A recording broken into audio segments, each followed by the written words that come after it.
এটা মহাসপ্তমীর দিনের ভিডিও। সুন্দর মাতৃ প্রতিমা, আমার বন্ধুর বাড়ির পুজো। এখানে হচ্ছে ষষ্ঠী।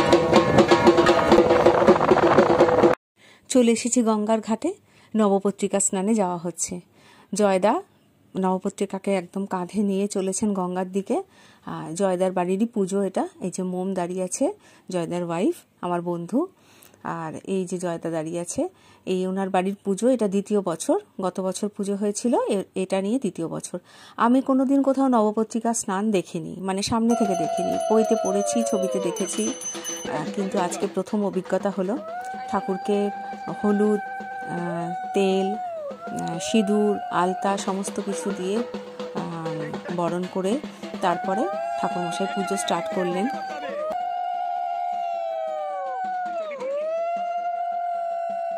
গঙ্গার ঘাটে সকালবেলা নির্মল বাতাস, ঢাকের বাদ্যি, মা এসেছেন। সপ্তমী পুজো, নবপত্রিকার পুজো হচ্ছে।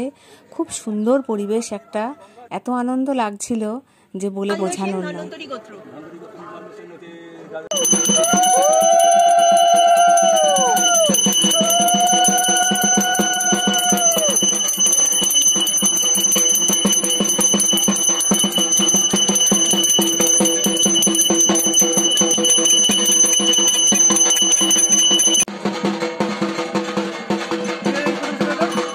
নবপত্রিকা স্নান পর্ব সমাপ্ত হলো।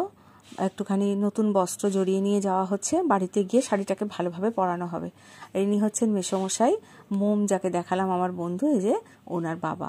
আর দুজনে একটু ছবি তুলে নিল গঙ্গার ধারে দাঁড়িয়ে। আমরা বাড়ি চলে এসেছি। এরপরে আরও পুজোর নিয়মকানুন ছিল, সেগুলো সমাপ্ত হলো। মাকে মালা পরানো হলো। ভিডিওটা আজকের মতো এখানেই শেষ করছি। সকলে ভালো থাকবেন। নমস্কার।